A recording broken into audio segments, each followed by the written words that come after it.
தேவனுடைய நாமம் மகிமைப்படுவதாக. இன்றைய நாளிலே 2 நாளாகமும் 20வது அதிகாரத்தின் 17வது வசனம்.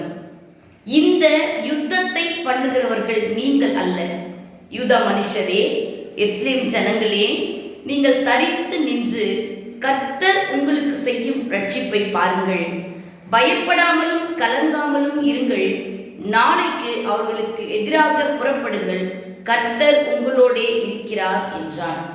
இந்த வசனத்திலே நம்ம வாசிக்கும் பொழுது நீங்கள் பயப்படாமலும் கலங்காமலும் இருங்கள். இதுலயே நம்ம 15ஆம் வசனத்தை வாசிக்கும் பொழுதும், சகல யூதா கோத்திரத்தாரே, எஸ்லேமின் குடிகளே, ராஜாவாகிய யோசபாத்தை கேளுங்கள்.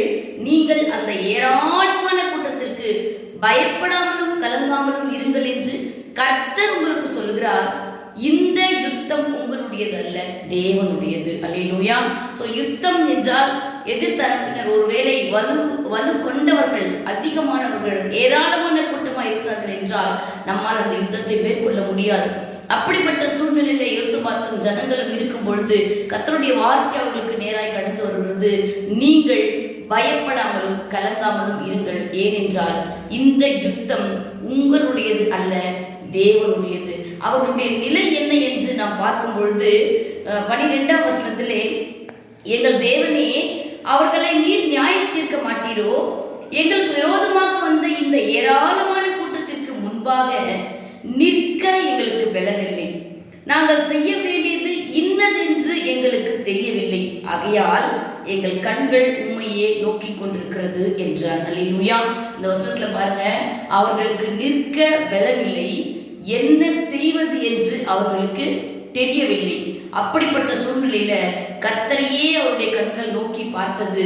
ஆகவே அவர்களுக்கு நேராய் கர்த்தருடைய வார்த்தை கடந்து வந்து, இந்த ஏராளமான கூட்டத்திற்கு, இந்த யுத்தத்திற்கு நீ பயப்படாதே, ஏனென்றால் இந்த யுத்தம் உன்னுடையதல்ல, கர்த்தருடையது. ஒருவேளை இந்த நாள்ல நிற்க பலன் இல்லாமல் என்ன செய்வது என்று தெரியாத ஒரு சூழ்நிலையில பயங்கரமான பிரச்சனைகள், பெரிய பணத்தொகையா இருக்கலாம், பெரிய வியாதியா இருக்கலாம், பெரிய ஒரு பிரச்சனையா இருக்கலாம்.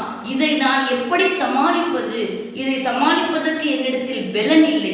அதற்கு முன்பாக நிற்க எனக்கு பலன் இல்லாமல் என்ன செய்வது என்று கூட தெரியாத ஒரு சூழ்நிலையிலே இதை நீங்கள் கேட்டுக்கொண்டிருந்தால் செய்ய வேண்டிய ஒரே காரியம், கர்த்தரையே நோக்கி பார்க்கும் பொழுது கர்த்தர் சொல்வாரு, பயப்படாதே, இந்த யுத்தம் என்னுடையது என்று சொல்லி அந்த நம்பிக்கையோடு நம் கண்களை மூடி செபிக்கலாமா? எங்களை நேசிக்கிற எங்கள் நல்ல தகப்பனே, இன்றைய நாளிலுமாய் கூட நீங்கள் பயப்படாமலும் கலங்காமலும் இருங்கள். இந்த யுத்தம் உங்களுடையது அல்ல, இந்த யுத்தம் கர்த்தருடையது என்ற வார்த்தையின்படியாய் தரித்து நின்று கர்த்தர் உங்களுக்கு செய்யும் ரட்சிப்பை பாருங்கள் என்ற வார்த்தையின்படியாய் ஆண்டவரே, நிற்க பலன் இல்லாமல் என்ன செய்வது என்று தெரியாமல் குழம்பி போய் ஆண்டவரே உம்மை நோக்கி பார்க்கிற உம்முடைய பிள்ளைகளை இந்த நாளிலே நீ பயப்படாதே, இந்த யுத்தம் கர்த்தருடையது என்ற வார்த்தை தேற்றும்படிக்கு, அதனாலே அவர்கள் தரித்து நின்று நீர் செய்யும் பெரிய ரட்சிப்பை காணும்படிக்கு கர்த்தர் தாமே உடைய பிள்ளைகளை ஆசீர்வதித்து வழிநடத்த வேண்டுமாய் இயேசுவின் மூலமாய் ஜெபிக்கிறோம் நல்ல பிதாவே, ஆமேன். கர்த்தர் தாமே உங்களை ஆசீர்வதிப்பாராக. ஆமேன்.